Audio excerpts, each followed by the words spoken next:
Hello friends, I, Dr. Asha Chawla, Associate Professor in Commerce, GVM girls college Sonipat. Friends, हमारी आज की इस video का विषय है मेजरमेंट ऑफ सीजनल वेरिएशंस, जो हमारे स्टैटिस्टिक्स सब्जेक्ट के अंतर्गत टाइम सीरीज एनालिसिस चैप्टर के अंतर्गत आता है। फ्रेंड्स, आज की इस वीडियो में हम कवर करेंगे meaning of seasonal variations, methods of measuring seasonal variation, और इसके अंदर हम चार method, simple average method, ratio to moving average method, ratio to trends method और लिंक रिलेटिव मेथड के थ्रू सीजनल वेरिएशंस को कैसे मेजर किया जाता है सीखेंगे। आइए सबसे पहले बात करते हैं सीजनल वेरिएशंस की। फ्रेंड्स, हम सब मार्केट जाते हैं, हमारे घर में भी लोग बिजनेसमैन होंगे, किसी के पापा होंगे, किसी के चाचा होंगे, किसी की मदर होंगी, किसी की चाची होंगी। तो कई बार आपने उनके से कहते सुना होगा कि हमारा तो आजकल सीजन है। मानो वो बुक्स का काम करते हैं, कहते हमारा तो बुक्स का सीजन है, हम घूमने नहीं जा सकते। बुक्स का सीजन, फ्रेंड्स, जो हम नॉर्मल सीजन की बात करते हैं और ये जो बिजनेसमैन सीजन की बात करते हैं, उन दोनों में सीजन में डिफरेंस है। कहते हैं सीजन नहीं है, सीजन है, तो इसका मतलब उनका जो बिजनेस है, उनकी जो सेल्स है, उन दिनों पीक पर है। तो फ्रेंड्स, हमें समझने की जरूरत है। कहते हैं कि गन्ने का सीजन है, आज कल चाय पत्ती का सीजन है, आजकल मूंगफली का सीजन है। तो यहाँ पर ये बात हो रही है कि किस चीज का प्रोडक्शन किस मंथ्स में, किस क्वार्टर्स में ज्यादा होता है। तो यहाँ पर हमें एक ट्रेडर को, एक बिजनेसमैन को अपनी बिजनेस में ट्रेंड एनालिसिस के साथ साथ सीजनल वेरिएशंस को भी जानने की जरूरत होती है, ताकि वो उसके अकॉर्डिंग प्लानिंग कर सके कि उसको लोन कब चाहिए, उस लड़कों को छुट्टी कब देनी है, उसने वर्किंग कैपिटल कब ज्यादा रखनी है। तो उसको शॉर्ट टर्म प्लानिंग करने के लिए सीजनल वेरिएशंस को जानना अपनी बिजनेस एक्टिविटी के लिए जरूरी है, ताकि वो शॉर्ट पीरियड के लिए अपने आप को तैयार कर सके, अपनी इम्यूनिटी, बिजनेस की इम्यूनिटी के लिए बिजनेस की इम्यूनिटी को बढ़ा सके। तो मुझे लगता है सीजनल वेरिएशंस आपको समझ में आ गए होंगे। या सीजन का मतलब हमारे जो मौसम चेंज होते हैं, समर मानसून से मतलब नहीं है। तो यहाँ पर सीजनल वेरिएशन को एनालाइज करना, मेजर करना बहुत इंपॉर्टेंट है, कि हमें जान सकें कि हमारा बिजनेस कब अपवर्ड, किस मौसम में अपवर्ड है, किन मंथ्स में, और किन मंथ्स में डाउनवर्ड है। तो यहाँ पर मेजरमेंट ऑफ सीजनल वेरिएशन के कुछ मेथड्स हैं: simple average method, ratio to moving average method, ratio to trends method, link relative method. तो एक एक मेथड को लेके करेंगे। तो हम स्टार्ट करते हैं सिंपल एवरेज मेथड से। सिंपल एवरेज मेथड, जैसे मेरे पास यहाँ दिया हुआ है, कंप्यूट सीजनल इंडिसेस, इंडेक्स मतलब by using simple average method. यहाँ पर ईयर है 2005 से 2007 तक, और 2005 के first quarter, second quarter, third quarter, fourth quarter का डेटा, एक क्वार्टर मतलब 3 मंथ्स, इसका डेटा दिया हुआ है। इस तरह मेरे पास 2007-6 के भी 4 क्वार्टर्स और 2007 के भी 4 क्वार्टर्स दिए हुए हैं। यहाँ पर सीजनल इंडेक्सेस कैलकुलेट करने के लिए बोला गया है। कैसे कैलकुलेट करेंगे? बहुत सिंपल है। यहाँ पर मुझे क्वार्टर वाइज टोटल लेना है। यहाँ पर 37 + 37 + 40, तो मेरे क्वार्टर 1 का टोटल आ गया 114, क्वार्टर 2 का 123, क्वार्टर 3 का 102, और क्वार्टर 4 का भी क्या है, 102। अगला स्टेप, क्वार्टरली एवरेज निकालनी है। 114 को डिवाइड करेंगे, मेरे पास क्वार्टर 1 का कितने सालों का डेटा है, 3 इयर्स का। 114 divided by 3, 120 divided by 3, 102 divided by 3, और 102 डिवाइडेड बाय 3। तो मेरे पास क्वार्टरली एवरेज आ गया। तो यहाँ क्वार्टरली एवरेज निकालने के बाद हम निकालेंगे ग्रैंड एवरेज, जिसको जनरल एवरेज भी कहते हैं, एवरेज एवरेज भी कहते हैं। 38 + 41 + 34 + 34, 4 फिगर्स है, 4 से डिवाइड करेंगे तो मेरे पास क्वार्टर एवरेज ऑफ एवरेज आ गई 36.75। सीजनल इंडेक्स का formula, quarterly average upon general average into 100। तो अगर मुझे क्वार्टर 1 के लिए सीजनल इंडेक्स निकालना है, तो सीजनल इंडेक्स के लिए क्वार्टर 1 का एवरेज क्या है, 38, जनरल एवरेज क्या आया, 36.75।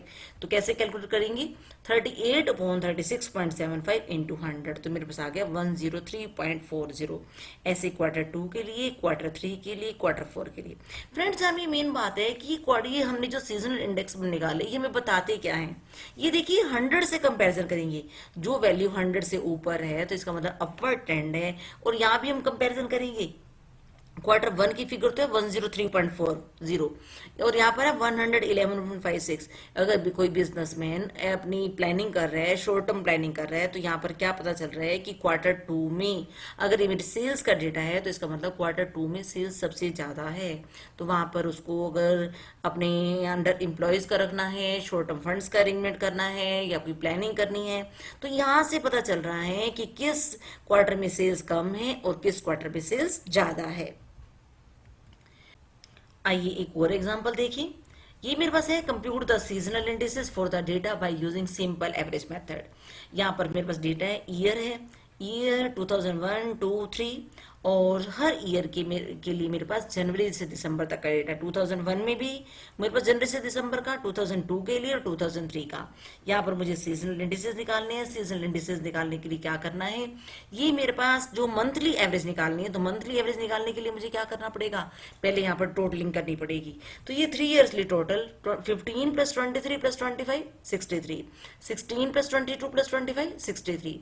तो ये 3 ईयरली टोटल है। अगर मुझे जैन मंथ की एवरेज चाहिए तो एवरेज निकालने के लिए यहाँ पर मुझे 3 से डिवाइड करना है। लेकिन मैं साथ में सीजन इंडेक्स का फॉर्मूला भी देख लूँ, क्या कहते हैं, monthly average upon journal average into 100।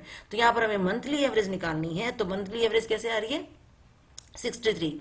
कितनी फिगर्स का टोटल था, 3 का। तो मैंने 63 को डिवाइड किया 3 से तो 21, 63 को डिवाइड किया 3 से 21, 81 को 3 से डिवाइड किया तो 27। तो यहाँ पर मंथली एवरेज चाहिए और साथ में चाहिए जर्नल एवरेज। एवरेज का एवरेज जर्नल एवरेज कहलाता है, या ग्रैंड एवरेज कहलाता है। तो यहाँ पर हम ग्रैंड एवरेज निकालेंगे। तो ग्रैंड एवरेज निकालने के लिए यहाँ पर हमने इस का टोटल किया, तो ये मेरा टोटल आ गया 360। कितने मंथ्स का, 12 मंथ्स का। तो यहाँ पर जनरल एवरेज आ गया 30। तो यहाँ पर अब जब मुझे सीजनल इंडेक्स पर फॉर ईच मंथ निकालना है, जैसे मैं जनवरी का निकाल के देखूं, average of Jain, average of Jain क्या है 21। 21 को डिवाइड करेंगे 30 से, तो 21 को 30 से डिवाइड किया तो मेरे पास 70 आ गया। इसी तरह फेब के लिए 21/30 और मैं बाकी मंथ्स के लिए भी 27/30, 27/30, 30/30, 27/30। तो इस तरह से मैं बाकी मंथ्स का भी सीजनल इंडेक्स निकाल लूंगी। तो यहाँ पर इस तरह मैंने मंथली सीजनल इंडेक्स निकाल के दिखाया आपको। आइए देखते हैं अगला method, ratio to moving average method. From this data calculate seasonal indices, ये मेरा सेकंड मेथड है। By ratio to moving average, यानी जो एवरेज निकालनी है, और रेशियो तो हम बाद में लेंगे, पहले तो हमें निकालनी है मूविंग एवरेज निकालनी है। फ्रेंड्स यहाँ पर मूविंग एवरेज कौन सी एवरेज लें, 2 क्वार्टर्स लें, 3 क्वार्टर्स लें, क्योंकि यहाँ पर एक कॉमन सेंस की बात है कि एक ईयर में 4 क्वार्टर्स होते हैं। तो यहाँ पर 4 क्वार्टरली मूविंग एवरेज निकालेंगे। तो यहाँ पर मेरे पास ईयर है 2005 का, क्वार्टर 1, क्वार्टर 2, क्वार्टर 3, क्वार्टर 4 का डेटा, 2006 का, 2007 का।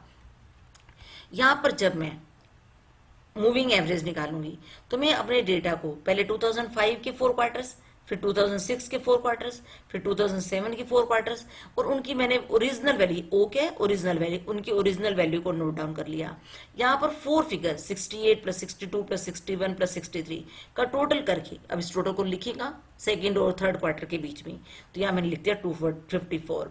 और ये जो है 60, अब ऊपर से एक फिगर को छोड़ दीजिए, 62 + 61 + 63 + 65, और इसको टोटल करके थर्ड और फोर्थ क्वार्टर के बीच में लिख दीजिए। तो इस तरह से आपने ऊपर की एक फिगर को छोड़ते जाना है, नीचे की एक फिगर को ऐड करते जाना है। ये वैसे मैंने अपनी पिछली वीडियोस में, जहां पर मैंने मूविंग एवरेज मेथड को समझाया था, बड़े डिटेल में डिस्कस किया था। इसके बाद फिर 254 + 251, क्योंकि किसी ईयर को रिप्रेजेंट नहीं कर रहा, तो सेंट्रलाइज करके इसको किसी क्वार्टर को रिप्रेजेंट करने के लिए 254 + 251, तो ये आ गया 504। और ये 251 + 247, ये आ गया 498। 247 + 247 494। फ्रेंड्स यहाँ पर अब ये बात ध्यान देने की जरूरत है कि 505 कितनी फिगर्स का टोटल है। ये 254 कितने का था, 4 का। 251 कितने का था, 4 का। हमने इन दोनों को ले लिया, तो ये कितनी फिगर्स का टोटल है, 8 का। तो यहाँ पर हम 505 को डिवाइड करेंगे 8 से। तो 8 से डिवाइड करने पर मेरे पास आ गया 63.125। 498 को 8 से डिवाइड करने पर आ गया 62.25। यहाँ पर फ्रेंड्स हमें रेशियो टू मूविंग एवरेज निकालना है। ये सारी कैलकुलेशंस कैसे आ रही हैं, ये हम अभी सीखेंगे। ये देखिए, ये मेरा क्या है, ओरिजिनल डेटा है। ओरिजिनल डेटा है 61। 61 को डिवाइड करो, ये क्या कहलाती हैं? ट्रेंड वैल्यूज कहलाती हैं, जो मैंने मूविंग एवरेज निकाला। तो ये हमारा था ना रेशियो टू मूविंग एवरेज। तो यहाँ पर 61 अपॉन 63.125 डिवाइडेड बाय 100, तो ये आ गया 96.6।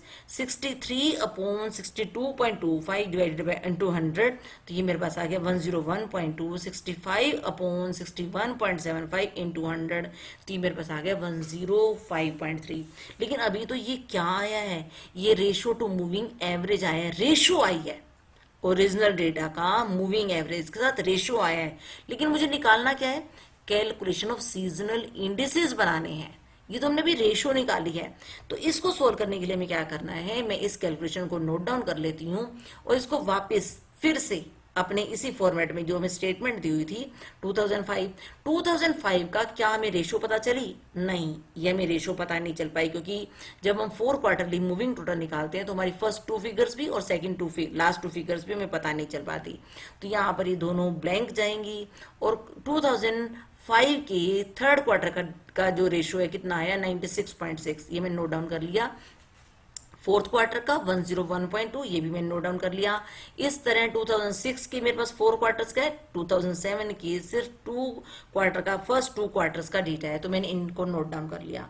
नोट डाउन करने के बाद इसको इस टेबल की फॉर्म में लिखने के बाद हमारा सीजनल इंडिसेस जो हमें बनाने हैं, सीजनल इंडेक्स का फॉर्मूला होता है quarterly average upon journal average. तो यहाँ पर हमें ईच क्वार्टर की एवरेज निकालनी है। एवरेज निकालने के लिए हम क्या करें? पहले हम टोटल ले लें। लेकिन फ्रेंड्स यहाँ पर बड़े ध्यान से देखो कि मेरे पास ईयर तो 3 हैं, लेकिन फिगर्स कितने अवेलेबल हैं? मेरे पास फिगर्स अवेलेबल हैं 2 क्वार्टर्स की। तो यहाँ पर जब मुझे एवरेज निकालनी है तो मुझे एवरेज निकालने के लिए कितने से डिवाइड करना है? 2 से डिवाइड करना है। 212.4 divided by 2, 106.2, 192 by divided by 2, 96। तो इस तरह से मेरी क्वार्टरली एवरेज आ गई। और क्वार्टरली एवरेज के बाद हमारा फॉर्मूला क्या है? Quarterly average upon journal average. तो जर्नल एवरेज क्या? इस एवरेज का एवरेज। इस एवरेज का जब एवरेज मैंने निकाल कर देखा तो मेरा कितना आ रहा था? 99.825।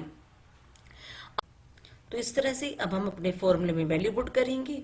हमारे पास क्वार्टर वन की फिगर कितनी है? 106.2 और डिवाइड करेंगे 99.825 से, तो मेरे पास आ गया 106.4। क्वार्टर 2 के लिए तो मेरे पास यहाँ पर है क्वार्टरली एवरेज है 96.0 और डिवाइड करेंगे 99.825 से। इस तरह थर्ड क्वार्टर के लिए और फोर्थ क्वार्टर के लिए हम सीजनल इंडिसेस निकाल लेंगे। आइए आगे देखें। और इस तरह से इसको हमने टेबल के अंदर भी यहाँ पर शो कर दिया है। और अगला मेथड है ratio to trend method. Calculate seasonal indices by ratio to trend method from the given data. Friends यहाँ पर ध्यान से देखो, मेरे पास 2001 का चारों क्वार्टर्स का डेटा है, 2002 का, 2003 का। यहाँ पर बात करें रेशियो टू ट्रेंड की, जो हमने अपनी फर्स्ट वीडियो में किया था कि हमने ट्रेंड इक्वेशन निकालना सीखा था, ईयरली ट्रेंड इक्वेशन निकालना सीखा था। लेकिन यहाँ पर हम सीजनल इंडेक्सेस की बात कर रहे हैं, तो यहाँ पर जब हम इक्वेशन निकालेंगे तो हम क्वार्टरली इक्वेशन निकालेंगे। लेकिन यहाँ पर हम 2001 का मेरे पास 4 क्वार्टर्स का टोटल है। अगर यहाँ पर मैं ईयरली टोटल की बात करूँ तो 2001 का मेरे पास 140, इन चारों फिगर्स को 30 प्लस 40 प्लस 36 प्लस 34 कितना आ गया? 140। तो ये ईयरली टोटल आ गया। ईयरली टोटल आने के बाद क्या करेंगी? क्योंकि मुझे ईयरली इक्वेशन नहीं निकालनी, मुझे क्वार्टरली निकालनी है। तो यहाँ पर मैंने क्या किया? 140 को एक ईयर के अंदर क्वार्टर कितने थे? 4, तो 4 से डिवाइड कर दिया तो मेरे पास क्वार्टरली एवरेज आ गया। तो इसको हम वाई एज्यूम कर लेंगे। ये मेरा सिग्मा वाई आ गया। और जो मेरी इक्वेशन रहती है, हम जो इक्वेशंस निकालते थे, हमारी इक्वेशन होती थी Y is equal to A plus B X. और ए और बी की वैल्यू को निकालने के लिए हमारे पास 2 नॉर्मल इक्वेशंस होती थी, sigma y is equal to n a plus b sigma x और sigma x y is equal to a sigma x plus b sigma x square. हम क्या कोशिश करेंगे कि अपनी कैलकुलेशंस को सिंप्लीफाई करेंगे, ज्यादा इक्वेशंस को कैलकुलेट ना करना पड़े। तो यहाँ पर मैं मिड ईयर से लेने की कोशिश कर रही हूँ ताकि मेरा सिग्मा एक्स 0 हो जाए। या मैंने 2003 से डेविएशंस लिए तो मेरे पास डेविएशन आ गया -2 -1 0 1 2 और सिग्मा एक्स क्या आ गया? 0। और इसके बाद मुझे लेना है एक्स वाई एक्स स्क्वायर। ये किसके अकॉर्डिंग? या मुझे इक्वेशन में जिसकी जरूरत है, मुझे सिग्मा वाई की जरूरत है, मुझे सिग्मा एक्स की जरूरत है, सिग्मा एक्स वाई की जरूरत है, सिग्मा एक्स स्क्वायर की जरूरत है। अब यहाँ पर मेरा सिग्मा एक्स 0 आ गया। अगर मैं यहाँ पर सिग्मा एक्स को 0 पुट कर दूं तो यहाँ पर 0 पुट करने पर मेरी इक्वेशन क्या बची? Sigma y is equal to n a. A का फॉर्मूला क्या हो गया? A is equal to sigma y upon n. और बी का क्या हो जाएगा, b is equal to sigma x y upon sigma x square. यहाँ पर इन वैल्यूज को इंसर्ट करने के बाद, पुट करने के बाद मेरे पास ए की वैल्यू आ गई 56 और बी की वैल्यू आ गई 12। और यहाँ पर इक्वेशन क्या बन गई, y is equal to 56 plus 12x, ये इक्वेशन आ गई। इक्वेशन आने के बाद यहाँ पर मुझे ट्रेंड वैल्यूज निकालनी है। यहाँ पर ये जो वैल्यूज है, जो x की वैल्यूज है -2 -1 0 1 2, यहाँ पर ये मैं वैल्यू पुट कर दूंगी इस इक्वेशन के अंदर। x की जगह मैं वैल्यू पुट करूंगी -2, तो -2 56 प्लस 12 इंटू -2, तो मेरे पास आ गई 32 44 56 68 80। लेकिन फ्रेंड्स यहाँ पर ये देखिए, ये तो 2000 क्या एक एवरेज को रिप्रेजेंट कर रहा है, एक क्वार्टरली एवरेज को रिप्रेजेंट कर ले, लेकिन मुझे हर क्वार्टर का अलग अलग ट्रेंड वैल्यू चाहिए। तो यहाँ पर इसको ट्रेंड वैल्यू निकालने के लिए, हर एक क्वार्टर की ट्रेंड वैल्यू अलग अलग निकालने के लिए हमें यहाँ पर एक बात को समझना होगा। ये बी क्या है, बी ये मेरा क्वार्टरली, बी हमारा ईयरली इंक्रीमेंट है। और बी को जब मैं 4 से डिवाइड करूंगी, तो बी को 12 को हमने 4 से डिवाइड किया तो मेरे पास आ गया 3, तो मेरा क्वार्टरली इंक्रीमेंट 3 है। तो आइए देखिए, ये क्वार्टरली इंक्रीमेंट जो 12/4 इक्वल टू 3 आ गया। इसके बाद हमें क्या करना है, हमें हर क्वार्टर का क्वार्टरली ट्रेंड चाहिए। तो इसको निकालने के लिए हम क्या करेंगे, ये देखिए मैंने ट्रेंड वैल्यूज को वाई सी जो है y इक्वल टू 56/12x जो हमने पीछे स्लाइड में निकाली है, उनको मैंने नोट डाउन कर लिया। लेकिन अब यहाँ पर क्या है, हमारा क्वार्टरली इंक्रीमेंट 3 है, मीन्स 2 क्वार्टर के बीच का डिफरेंस। अब ये जो ट्रेंड वैल्यू आई है, इसको मैं किस क्वार्टर की मानूं, मैं क्वार्टर 1 क्वार्टर 2 को एक तरफ रखती हूँ और क्वार्टर 3 और क्वार्टर 4 को एक तरफ रखती हूँ। तो यहाँ पर अगर हम बात करें तो सेकंड क्वार्टर और थर्ड क्वार्टर के बीच का अगर डिफरेंस 3 है, तो मैं 3 का हाफ एक बार 32 में से लेस कर दूंगी, एक बार 32 में ऐड कर दूंगी, तो लेस करने पर आ गया 30.5 और ये आ गया 33.5। यहाँ हम चेक करें क्या इन दोनों के क्वार्टर के बीच का डिफरेंस 3 है, ये है 30.5, ये है 33.5, यस डिफरेंस 3 है। तो क्वार्टर 1 और क्वार्टर 2 के बीच में डिफरेंस 3 का होना चाहिए। तो हम यहाँ करेंगे जो हमारा, और क्वार्टर 3 और क्वार्टर 4 का डिफरेंस भी 3 का होना चाहिए। तो यहाँ पर हम क्या करेंगे, 30.5 में से हम 3 लेस करेंगे, तो मेरे पास आ गया 27.5 और 33.5 में मैं 3 ऐड करूंगी तो ये आ गया 36.5। तो फ्रेंड्स आप इस तरह से देख सकते हैं कि 32 से मैंने चारों क्वार्टर की ट्रेंड वैल्यू कैसे निकाली। सबसे पहले हमने क्वार्टर 2 और क्वार्टर 3 के बीच में 3 का डिफरेंस लेते हुए 3 का हाफ करके लेस किया और इसमें ऐड किया, और इधर यहाँ पर मैंने लेस किया और यहाँ पर 33.5 में ऐड किया। इस तरह जब मुझे 44 के लिए करना है, तो इस ईयर के लिए, इस क्वार्टर के लिए करना है, ट्रेंड वैल्यू ईयर के लिए करना है, तो यहाँ भी तो 44 में से 3 का हाफ लेस करेंगे और 3 का हाफ इसमें ऐड करेंगे और यहाँ पर 3 ऐड कर देंगे, और यहाँ पर 42.5 जो मेरे पास आया है, इसमें से मैं 3 को लेस करूंगी। सेम प्रोसीजर में अगले 3 वैल्यूज 56, 68 और 80 के लिए भी करूंगी। तो ये वैल्यूज करने पर इस तरह से मेरे पास इन क्वार्टर्स की भी ट्रेंड वैल्यू निकल आई। ये ट्रेंड वैल्यू तो निकल आई, लेकिन इन ट्रेंड वैल्यू को क्या करना था, हमें ओरिजिनल वैल्यू के साथ रेशियो लेना है। तो यहाँ पर हमने इन वैल्यूज को मैंने नोट डाउन कर लिया है। ये क्वार्टरली ट्रेंड वैल्यूज हैं, ये 27.5, ये 30.5 और ये इसका, अब इसका 32 44 का कोई रोल नहीं है। तो यहाँ पर मैंने 33.5, ये 36.5 इन वैल्यूज को नोट डाउन कर लिया है। ये मेरे पास हर एक क्वार्टर की ट्रेंड वैल्यू आ गई। ट्रेंड वैल्यू आने के बाद क्या करेंगे, ये मेरे पास ओरिजिनल डेटा है, ओरिजिनल वैल्यूज हैं, और ये मेरे पास क्या है, ये मेरे ट्रेंड वैल्यूज हैं। ये ओरिजिनल वैल्यूज हैं, ये ट्रेंड वैल्यूज हैं। तो यहाँ पर मुझे क्या लेना है, ओरिजिनल वैल्यू का ट्रेंड वैल्यू के साथ रेशियो लेना है। और quarterly trend values O/T, O means original value, T means trend value, 30/27.5 into 100। यहाँ पर मैं क्या लूंगी, 40/30.5 इंटू 100। यहाँ पर क्या आएगा, 36/33.5 इंटू 100। यहाँ क्या आएगा, 34/36.5 इंटू 100। तो इस तरह से मैं हर क्वार्टर का ओरिजिनल वैल्यू का ट्रेंड वैल्यू के साथ क्या रेशियो निकल कर आएगा, ये देखो मैंने सॉल्व करके दिखाया है। तो यहाँ पर जैसे मैं 2002 के फर्स्ट क्वार्टर की बात करूं, तो ये 34/39.5 इंटू 100, ये 34/39.500, और ये 52 के साथ 52 इसी क्वार्टर का, सेम क्वार्टर का हम ट्रेंड वैल्यू लेंगे 42.5। तो इस तरह से मेरे पास क्वार्टरली ट्रेंड वैल्यूज का रेशियो आ गया ओरिजिनल वैल्यूज का ट्रेंड वैल्यूज के साथ। रेशियो आने के बाद क्या कर रहे हैं, हमें तो निकालने सीजनल इंडिसेस। सीजनल इंडिसेस निकालने के लिए क्या करेंगे, हम फर्स्ट क्वार्टर की जितनी भी फिगर्स है हमारे पास, ये फिगर्स है, हम इसका टोटल करूंगी और ये टोटल करने पर मेरे पास आ गया 463.9, 591.3, 514.6, 445.6। क्वार्टरली एवरेज लेना है, कितने ईयर्स का है, कितनी फिगर्स है, 1 2 3 4 5, तो मैं इसको 5 से डिवाइड कर दूंगी। यहां पर करने पर ही मेरे पास क्वार्टरली एवरेज आ गया। क्वार्टरली एवरेज आने के बाद हमें क्या करना है, ये मेरे पास सीजनल इंडेक्स है। सीजनल इंडेक्स का formula quarterly average upon general average into 100। अभी तक हम जनरल एवरेज का मीनिंग बहुत अच्छे से सीख चुके हैं। जनरल एवरेज होती है एवरेज ऑफ एवरेज या ग्रैंड एवरेज। तो यहाँ पर मैं जनरल एवरेज जब निकालूंगी तो 92.78, 118.26, 102.92, 89.12। तो यहाँ पर हम इन फिगर्स को डिवाइड करेंगे 4 से, तो मेरे पास जनरल एवरेज आ गया। जनरल एवरेज आने के बाद क्या करना है, क्वार्टरली एवरेज। क्वार्टरली एवरेज कितना, 92.78। जनरल एवरेज कितना, 100.77, और इसको मल्टीप्लाई करेंगे 100 से। तो यहाँ पर 118.26 जनरल एवरेज से डिवाइड करना है 100.77, और यहाँ पर मल्टीप्लाई करेंगे 100 से। इसी तरह हम क्वार्टर 3 और क्वार्टर 4 के लिए भी करेंगे, तो मेरे पास SI मीन सीजनल इंडिसेस तैयार हो जाएंगे। अगला देखिए, link relative method, calculate seasonal indices from the data. तो यहाँ पर मेरे पास 2000 के 4 क्वार्टर्स, 2005 के, 6 के, 2007 के 4 क्वार्टर्स का डेटा है, और इसमें इसको करना है हमने लिंक रिलेटिव मेथड से। लिंक रिलेटिव मेथड से करने के लिए सबसे पहले हमें लिंक रिलेटिव कैलकुलेट करनी होगी। हमें सीजनल इंडिसेस कैलकुलेट करने हैं, लेकिन यहाँ पर यूज किसको करना है, लिंक रिलेटिव मेथड को करना है। सबसे पहले हमें लिंक रिलेटिव कैलकुलेट करनी है। लिंक रिलेटिव कैलकुलेट करने का फॉर्मूला होता है value of current quarter upon value of previous quarter into 100।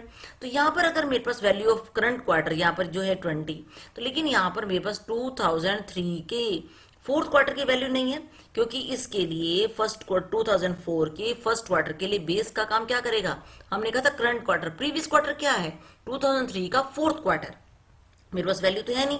तो यहाँ पर मैं 2004 के फर्स्ट क्वार्टर का लिंक रिलेटिव कैलकुलेट नहीं कर पा रही। तो यहाँ पर क्या होगा, 40/20 into 100 current value, previous quarter की वैल्यू। यहां पर क्या रहेगा, 60/40, इसके लिए क्या रहेगा, 80/60। तो यहां पर ये देखिए मेरे पास 60/40, 80/60। अब 2005 के लिए जब मैं कैलकुलेट करूंगी तो इसके लिए बेस क्वार्टर, प्रीवियस ईयर का क्वार्टर कौन सा होगा, तो 80 वैल्यू है उसके लिए। तो यहां पर क्या आना चाहिए, 30/80 इंटू 100। तो यहाँ पर मेरे पास देखिए 30/80 इंटू 100। तो इस तरह से मैं प्रीवियस क्वार्टर के साथ लिंक रिलेटिव कैलकुलेट कर लूंगी। जो हमारे फॉर्मूले को हमने अभी डिस्कस किया है, उसको यूज करते हुए मेरे पास सारे लिंक रिलेटिव्स कैलकुलेट होकर आ गई। तो यहाँ पर लिंक रिलेटिव्स निकालने के बाद हमें क्या लेना है, टोटल ऑफ लिंक रिलेटिव्स लेना है।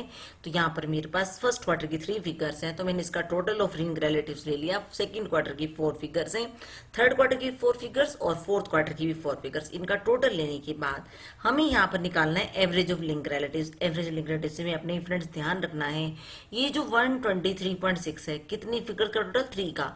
तो फर्स्ट क्वार्टर के लिए हम डिवाइड करेंगे 3 से, और सेकेंड क्वार्टर के लिए हम डिवाइड करेंगे 4 से, क्योंकि मेरे पास कितनी फिगर्स है, 1 2 3 4 जो 550 टोटल है वो 4 फिगर्स का है। इसी तरह थर्ड क्वार्टर में भी मैं डिवाइड करूंगी 4 से, और फोर्थ क्वार्टर में भी मैं डिवाइड करूंगी 4 से। तो यहाँ एवरेज ऑफ लिंक रिलेटिव्स निकालने के बाद मुझे क्या निकालने हैं, चेन रिलेटिव निकालने हैं। चेन रिलेटिव का फॉर्मूला क्या है, link relative of current quarter into chain relative of previous quarter divided by 100। तो फ्रेंड्स यहाँ पर हमें बड़े ध्यान से देखना है कि मेरे पास फर्स्ट क्वार्टर का चेन रिलेटिव निकालने के लिए मेरे पास chain relative of previous quarter होना चाहिए, लेकिन मेरे पास इसका मतलब क्या कि मेरे पास यहाँ पर फोर्थ क्वार्टर का किसी पिछले क्वार्टर का होना चाहिए, लेकिन यहाँ पर नहीं है। तो हम यहाँ क्या करेंगे, इसको 100 एज्यूम कर लेंगे। लेकिन सेकंड क्वार्टर का चेन रिलेटिव निकालने के लिए link relative current quarter means 137.5 into क्या करेंगे, chain relative of previous quarter, तो मैं मल्टीप्लाई करूंगी 100 से और डिवाइड करेंगे 100 से, तो मेरे पास आ गया 137.5। जैसे मुझे यहाँ पर इसके लिए निकालना है तो करंट क्वार्टर का यही हो जाएगा, और चेन रिलेटिव प्रीवियस क्वार्टर का क्या हो जाएगा, 137.5। तो यहाँ पर मेरे पास 118.3 इंटू 137.5, और ये आ गया 162.7। अब यहाँ क्या करेंगे, link relative of current quarter into chain relative of previous quarter, और डिवाइड करेंगे 100 से, तो मेरे से आ गया 395.7। तो इस तरह से मेरे पास चेन रिलेटिव्स आ गई। लेकिन फ्रेंड्स यहाँ पर हमने फॉर्मूले में कहा था कि जो हमने यहाँ पर इसको 100 एज्यूम किया है, ये तो हमारे फॉर्मूले पर बेस्ड होना चाहिए था कि हमारे पास पिछला कोई डेटा होता जिसको हमें इसको लिंक करना चाहिए था प्रीवियस क्वार्टर के साथ। तो प्रीवियस क्वार्टर यहाँ पर हमने इसको 100 एज्यूम कर लिया। इसका मतलब तो गलती तो यहीं से स्टार्ट हो गई कि हमने इसको 100 एज्यूम कर लिया, तो इसको तो लिंक होना चाहिए था फोर्थ क्वार्टर के साथ। और क्योंकि हमने कहा था कि चेन रिलेटिव निकालने के लिए link relative of current quarter into chain relative of previous quarter, तो यहाँ पर हमें क्या करना पड़ेगा, करेक्टेड चेन रिलेटिव्स निकालने पड़ेंगे। करेक्टेड चेन रिलेटिव्स निकालने के लिए जैसे हमने कहा कि सेकंड क्वार्टर बेस्ड है फर्स्ट पर, चेन रिलेटिव निकालने के लिए थर्ड क्वार्टर के लिए हमने सेकंड को यूज किया। तो इसी तरह अगर हम फर्स्ट क्वार्टर के बेसिस, फर्स्ट क्वार्टर का लास्ट क्वार्टर के बेसिस पर मीन्स फोर्थ क्वार्टर के बेसिस पर अगर निकालते 41.2 इंटू 395.7, तो ये तो 163 आता। लेकिन हमने क्या मान लिया, 100। अगर हमने इसको 163 आता और 100 मान लिया, तो इसका इफेक्ट तो इस पर भी पड़ेगा, इसका इफेक्ट इस पर पड़ेगा, इसका इफेक्ट इस पर पड़ेगा, क्योंकि यहां पर ये प्रीवियस ईयर की चेन रिलेटिव से बेस्ड है। तो हमने जिसको 100 माना वो 163 के लगभग आ रहा है, तो डिफरेंस कितने का, 63 का। और इस मिस्टेक का इफेक्ट क्या हो रहा है, आगे भी हो रहा है। तो हम यहाँ क्या करेंगे, 63 डिवाइडेड बाय 4, तो मेरे पास आ गया 15.75।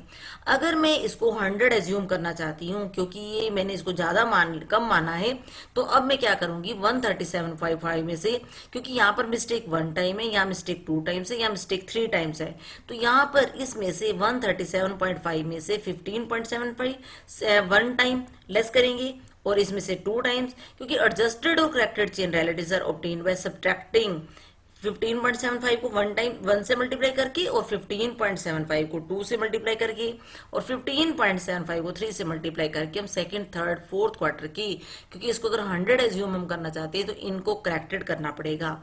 तो करेक्टेड चेन रिलेटिव्स इस तरह से मेरे पास आ गए 137.5 माइनस 15.75, यहाँ पर यह 31.5, यहाँ पर 47.25। तो यहाँ पर मेरे करेक्टेड चेन रिलेटिव्स निकल कर आ गए। करेक्टेड चेन रिलेटिव्स निकल आने के बाद ये मेरे पास करेक्टेड चेन रिलेटिव्स देखो आ गए हैं। और इसके बाद हमें क्या लेना है, क्योंकि हमें सीजनल इंडिसेस कैलकुलेट करने हैं। सीजनल इंडिसेस के लिए हमारे पास क्या था, हमें ग्रैंड एवरेज या जनरल एवरेज या एवरेज ऑफ एवरेज लेना था। तो यहाँ पर जब हम एवरेज ऑफ एवरेज लेंगे, करेक्टेड चेन रिलेटिव्स का लेंगे, करेक्टेड चेन रिलेटिव्स का जो देखो एवरेज आ रहा है ये 100 प्लस 121.75, 131.2 और 348.45। तो ये मेरे पास एवरेज ऑफ एवरेज आ गया 175.35। और यहाँ पर हमारा same formula, seasonal variation indices corrected chain relatives of quarters upon general average into 100। तो यहाँ पर मैं जब इसको निकालूंगी 100 अपॉन 175.35, 121.5 अपॉन 175.35 इंटू 100, और इस तरह से 131.2 अपॉन 175.35, 348.45 अपॉन 175.35 इंटू 100 करेंगे। तो फ्रेंड्स हमने इस वीडियो के अंदर सीखा सीजनल वेरिएशंस क्या होती हैं। सीजनल वेरिएशन का एक बिजनेसमैन की लाइफ में, बिजनेस को अच्छे से एक्सटेंड करने में, एक्सपेंड करने में, प्लानिंग करने में, शॉर्ट टर्म प्लानिंग करने में उसका क्या रोल है, और सीजनल वेरिएशन को कैलकुलेट करने की हमने 4 मेथड सीखे। I hope this video will be useful for you. Happy learning, keep learning, have a good day. Thank you, my friends.